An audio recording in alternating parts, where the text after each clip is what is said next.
So the Kerch Strait Bridge is a very operationally significant object because the Russians use it to connect all the parts of the southern military district and bring resources and ammunition and military equipment into the southern part of the theater, into Crimea, into Kherson, into Zaporizhia. This is exactly what happened in 2022. It continues to be a major artery, and there's a heavy railroad line that goes there. And so for those reasons, it's very, very important. I would argue that in order to achieve bare minimum required Ukrainian territorial gains that can result in any sort of negotiated peace that is worth Ukraine signing and Ukraine's interest and that is in the U.S. interest, it must include the liberation of significant strategic territory in Kherson and Zaporizhia. And so when you look at the the operational requirements to liberate significant territory in Zaporizhia and Kherson, you want to degrade Russia's logistic lines, their ground lines of communication, and you would want to cut and sever this Kerch Strait Bridge. So for those reasons, yes, you would want to hollow it out. Just as the Ukrainians degraded the Russian ability to use the Antonovsky Bridge in Kherson, you want to do the same thing in Kerch. Now, the Kerch Strait Bridge is a massive superstructure. It's very difficult to destroy. You can perhaps undermine it with a variety of different attacks. I hope the Ukrainians keep attacking it. I hope they keep getting the ordnance that they need that could potentially take it out. I'm not a military engineer, so this is not my specialization, but as I've spoken to some folks who understand the construction and engineering of bridges better than I do. And as I understand, it's very difficult to destroy such a bridge unless you can fly fixed-wing aircraft and drop very heavy bombs on top of it. But perhaps underwater demolition might be another way to try to compromise the bridge, and I would support all efforts to try to destroy the bridge. But I don't know exactly how effective different attacks might be. Also, according to Putin's thinking, according to Bloomberg, Putin confident that his army will break through Ukrainian defense lines and capture the whole 4 regions of Ukraine until the end of this year. What is your assessment of this Putin's objective for this year? So I don't know what Putin's objectives are concretely for this year. It's my professional opinion that the Kremlin is extremely unlikely to seize all of those 4 oblasts within that time frame, because if you look at the historical rate of Russian advance throughout the theater, it would actually require the Russians many, many years to seize all of Donetsk Oblast. They still have to fight their way through some of the most difficult, significant fortress cities in Donetsk Oblast, like Drushkivka, Kramatorsk, Slavyansk, Konstantinivka, etc. And I would expect the campaigns, not just battles, but the campaigns for the seizures of those cities, that will take many, many years. I would be astonished. I mean, it would require a major departure from the Russian baseline known performance. So either the Russians have to miraculously discover how to restore maneuver to the battlefield and overcome Ukraine's drone defenses overnight, or it would either require a dramatic collapse in the Ukrainian lines that the Russians can exploit. And I assess both of these events are very unlikely. So I think what we'll likely see is a continuation of small tactical Russian gains across fields and villages at extreme costs in terms of Russian casualties. And the Russians very well might not even achieve their objectives. In my assessment, the Russian immediate objective for the summer 2025 campaign is to seize Konstantinivka. And they're setting the conditions for a pitched battle against Konstantinivka. And they very well might seize it if we were to talk again this time in 9 months. But they might not. I mean, last year in 2024, all the analysts, American analysts, British analysts, Ukrainian analysts, we were talking about the Russian campaign for Pokrovsk. And some analysts said that Russia would get Pokrovsk. Some analysts were saying they would not get Pokrovsk.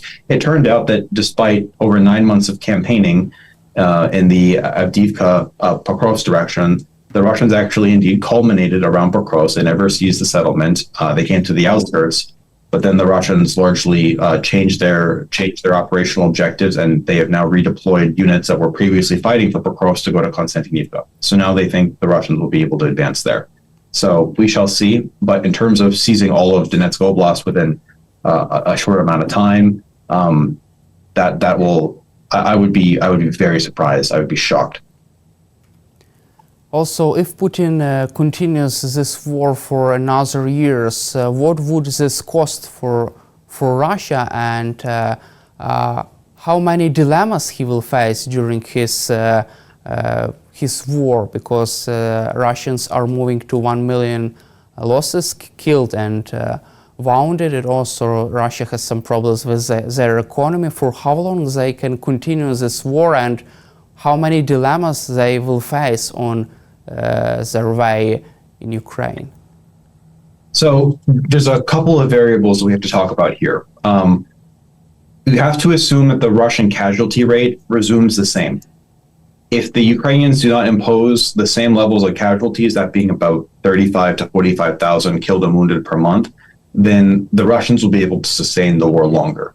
But let's assume for this very basic analysis that the Ukrainians maintain the same lethality, that you Russians continue to lose forces at the same rate, roughly 30 to 45,000 troops per month. And then I think the Russians will get to a point where they will have to start making some very difficult decisions within the next 12 to 18 months. I'm not going to say concretely when, and I'm not going to say this is the point at which they break, but there'll be difficult decisions. As you know, the Russian strategy for how to finance this war is not sustainable.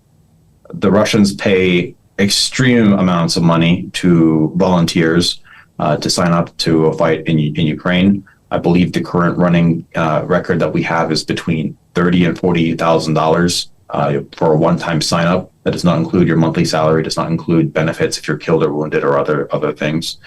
And when the Russians lose between 35 to 45,000 killed and wounded per month, I mean, that's a lot of money when you add it up. And this is actively destroying the liquidity in Russia's sovereign wealth fund. The Russian economy is overheating. Too many Russians have too much money and they're spending too much, which is causing inflation.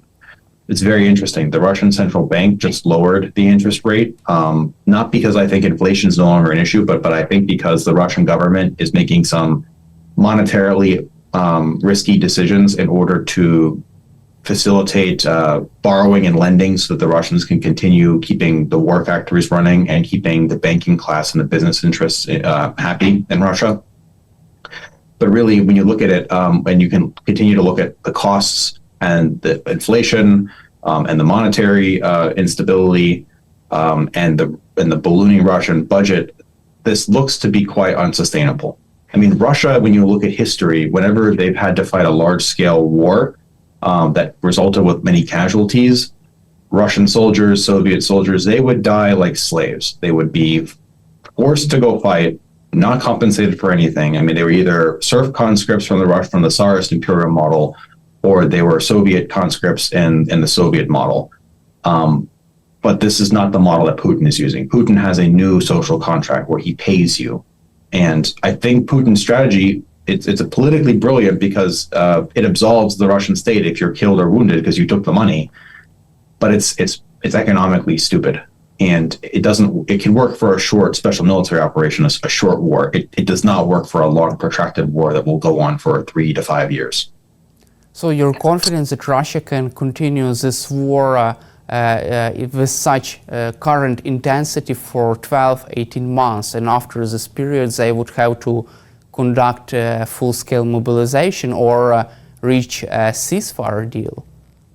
I think they have to make difficult decisions at 12 to 18 months. So those could be decisions such as, yes, potentially going to a full wartime economy.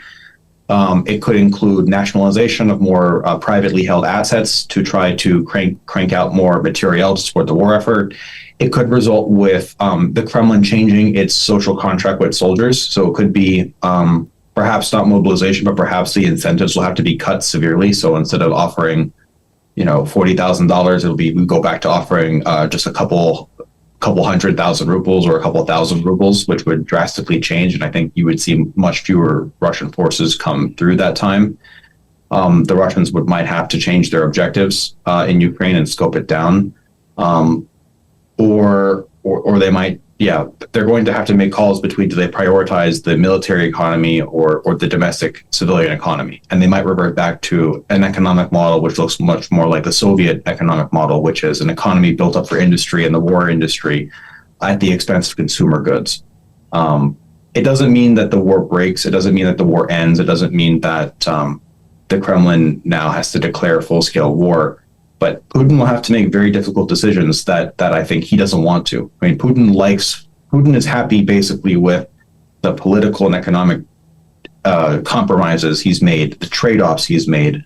But he might be forced out of that. And of course, Russians do not like it when their social agreements, their social contract is violated.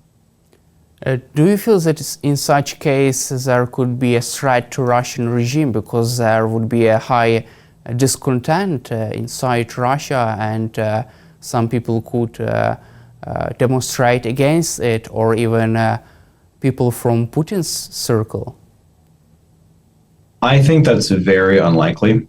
The power vertical is very strong. Putin has made examples throughout his career of those politicians or oligarchs or Siloviki that go against him. The most recent example being Yevgeny Prigozhin, but there's also, of course, Boris Nemtsov, and going back a bit further, Hodorkovsky with Yukos. So the oligarchs know what waits them if they try to challenge the power vertical. So I don't think that's particularly likely.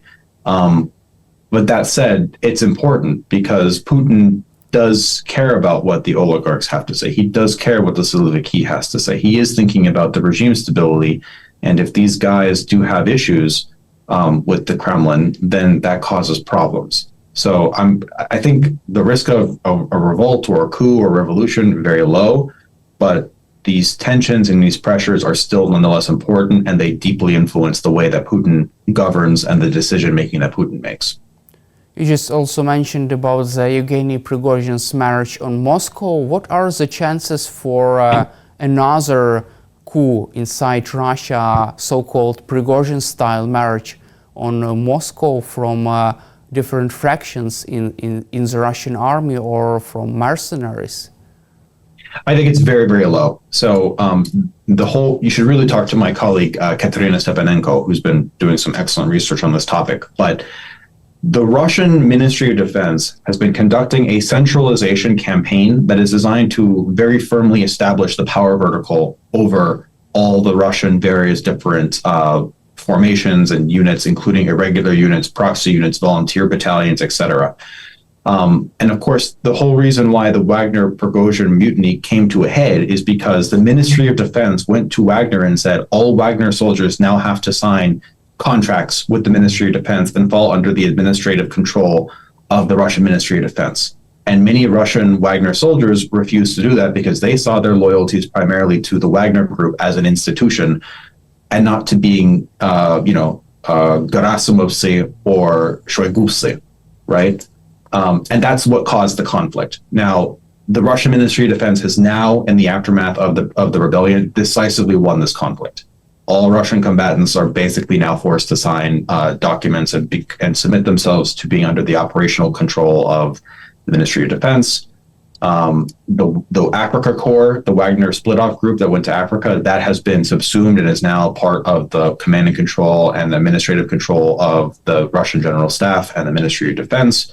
I mean, this is basically over, with the exception of perhaps a general who is currently loyal to the regime going rogue, which I would argue is a very unlikely occurrence. They've got this under control. I mean, Putin identified the risks that Wagner Group posed, that Prigozhin posed, and they started to correct the ship. And the situation's much more secure, much more stable now, I would argue. And do you also see this reason of this Prigozhin coup? Because Wagner Group was an independent group, independent from Russia's Ministry of Defense. And do you see this as a reason why Russia's Ministry of Defense decided to take control of Wagner Group, because they were afraid of possibility of coup or another actions from Yevgeny Prigozhin? Yes, that's exactly right. So, Yevgeny Prigozhin became extremely powerful and influential. His organization was in 2023, the Wagner Group was the most effective fighting force in the Russian armed forces. I mean, they did the Battle of Bakhmut. They had a very high, unlike the traditional Russian Ministry of Defense forces, the Wagner Group had very high morale. They had They had better and more effective leadership than the rest of the Russian Ministry of Defense. The corruption was lower. The loyalty to the troops was higher. It was a better run military organization, and that's because of the unique charter and the institution and the command culture that Yevgeny Prigozhin and the former and Dmitry Utkin, call sign Wagner, that they established within that organization, and it was very attractive, and it was very effective. And the men that went to go sign up to fight with Wagner, they saw themselves as Wagner guys. They did not see themselves as Shoigu guys or Gerasimov guys. They were separate. It was sexy. And Yevgeny Prigozhin became increasingly important for the Kremlin because he was the guy you called to get results. When you need to break through in the Battle of Bakhmut and get results, you go to Prigozhin, and Prigozhin would deliver. He was brutal, but he delivered. Prigozhin became full of himself. His ambitions, he choked on his ambitions. He thought that he could do more. He challenged openly the regime. He called into question Shoigu and Gerasimov, their competency, their corruption, and in doing so indirectly challenged Putin's authority and regime, because Putin ultimately, of course, has instated Shoigu and Gerasimov. And when the Kremlin was then trying to say, okay, let's reassert who is in control here. It is the Ministry of Defense. All Wagner soldiers must now sign contracts with the Ministry of Defense. They refused. They said they're not going to do that, and that's what ultimately led to the march of so-called March of Justice, the March for the State, and that's what caused that whole drama. Thank you, George, for your time and for your support for Ukraine, and glory to Ukraine. Yeah, Ram Slava. Thank you, Daniel. Very nice speaking with you as always. We're going to make this bill almost watertight. We're going to make sure that it can get passed in Congress. I can't guarantee that this bill will pass, and I certainly can't guarantee it will pass with a veto-proof majority. I do think, however, that this is, on most issues, the Republicans will bend the knee to Trump, especially on domestic issues. I think standing up to Russia over Ukraine is one issue where Republican congressmen have not wanted to be seen as being Trump's servants. And that's what gives me at least a little bit of hope that this bill may see the light of day, that it may pass. Let's also cover a recent statement and recent clash between US President Donald Trump and Elon Musk. It was really interesting to observe, just to see this interesting conversation between both so-called former friends. Do you see the egos of both Trump and Elon Musk as one of the reasons why Musk left the White House? Oh, I think you know the answer to this. I think the egos of Donald Trump and Elon Musk are not just one reason why they've had this divorce. I think it is perhaps the reason. These are two narcissists. These are two men who not only express a confidence in what they do, they always want to be what we would call top dog. Now, it had been the position from January until last week that because the Trump administration relied on Elon Musk to almost destroy the U.S. government, to take his chainsaw to the agencies, to fire people, to force them to be loyal to Trump, to try to steal their information, strip their budgets, that Musk and Trump were kind of codependent on each other. But there were issues, there were difficulties. Elon Musk did not favor high tariffs on China because his Tesla company gets many of its components from China for the electric vehicles. Elon Musk was upset that his choice to head America's space agency, NASA, was blocked by some of Trump's advisors. And Elon Musk was in the middle of a dispute with some cabinet ministers, especially the Treasury Secretary, Scott Bessent, about what he could and could not do. And indeed, he and Scott Bessent had a stand-up fight a few weeks ago in the White House. So there was this tension that was building. And then what pushed it over the edge is that Elon Musk sided with a minority, but an important group of Republican legislators who opposed Trump's tax cuts, spending cuts, and anti-immigrant legislation.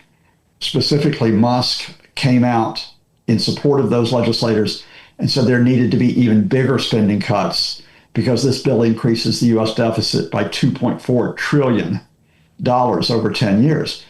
And when Musk said that, especially when he called it a massive abomination, that triggered Trump. And so with the German chancellor alongside him last Thursday, he started to insult Musk. He said Musk had disappointed him. He implied that Musk was using drugs, something that he has come out and said privately to his aides.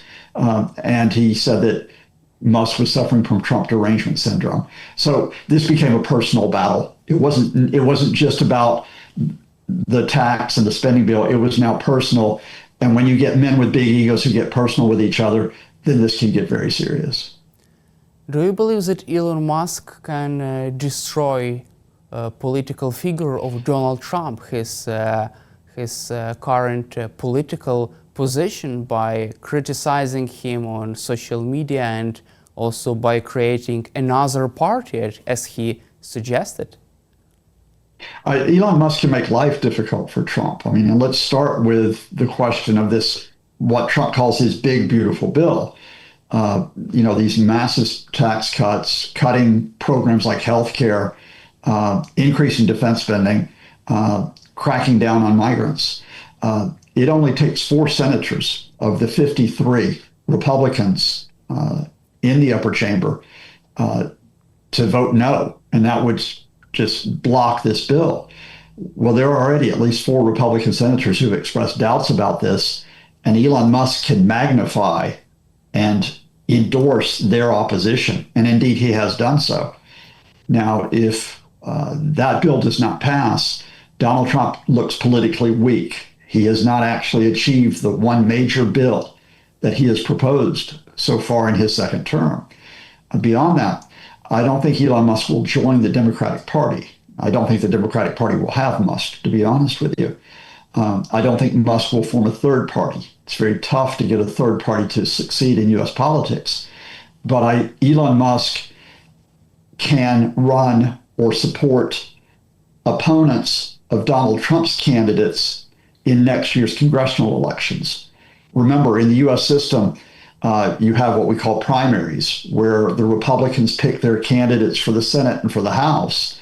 And Donald Trump might be supporting a particular Republican, and Elon Musk will say, well, I'll support this other guy. And he has a lot of money that he can put into that. And indeed, this is exactly how Donald Trump took control of the Republican Party. He ran his people against Republican incumbents, got a lot of them into the Senate and into the House of Representatives. Now, if Musk can do the same thing, he poses the same problem for Donald Trump that Donald Trump posed for Republicans several years ago. Let's also cover another interesting battle clash between US President Donald Trump and California Governor Christopher Newsom. Also, Trump decided to deploy National Guard to Los Angeles amid current protests. What is your assessment of this another Trump's clash between his office and California Governor's office? Donald Trump has disliked Gavin Newsom for quite some time. And indeed, Donald Trump has tried to curb the powers of California as a state for some time.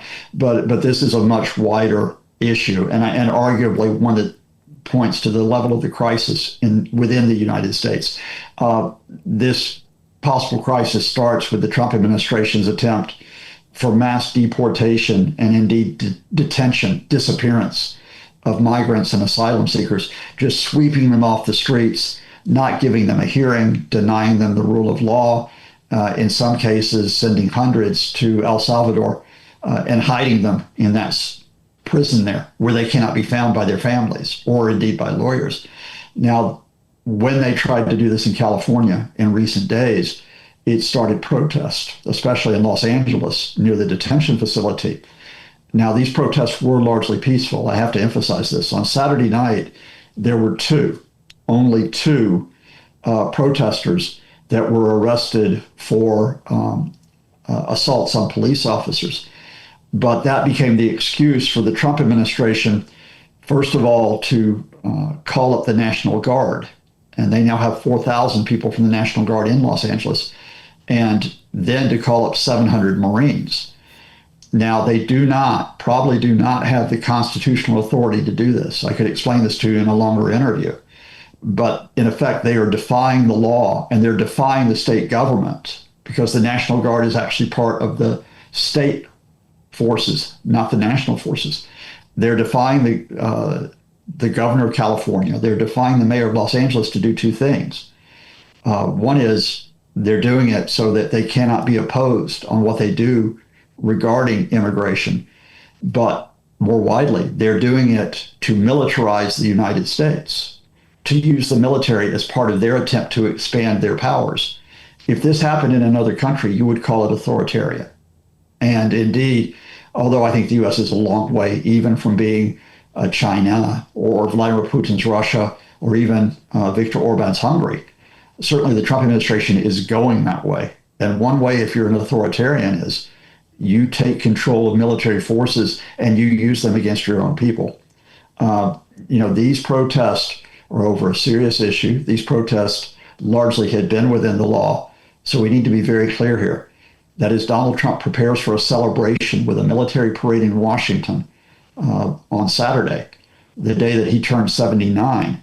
He wants to show that he has all the power in the United States, that it does not belong to the states or to the courts or even to Congress. And also, do you see the California governor, Mr. Newsom, as a possible candidate from the Democratic Party at the next U.S. general election? Certainly, Gavin Newsom has been mentioned as a possible candidate for president for the Democrats. Indeed, he was mentioned even after Joe Biden stepped down, and again in 2028. But I think it's a very open race for that presidential nomination. And I think it's very difficult for a Democrat from California to get that nomination. I realize that Kamala Harris was from California. That was kind of a special case. California is portrayed by the Republicans as being a very liberal state that is not representative of America. The Democrats, I think, are much more likely to go from a candidate that is from a swing state. You could think about a Governor Whitmer of Michigan, a Governor Shapiro of Pennsylvania, a Governor Pritzker of Illinois, or indeed from a state which is Republican, and that's the Democratic Governor Beshear from Kentucky. So no, I don't think Gavin Newsom's presidential ambitions, if they are there, are not at the center of this conflict over the military being deployed in Los Angeles. Thank you, Professor Lucas, for your time and for your support for Ukraine, and glory to Ukraine. Thank you. Thank you, viewers. Slava Ukraini. Героям слава. Thank you very much.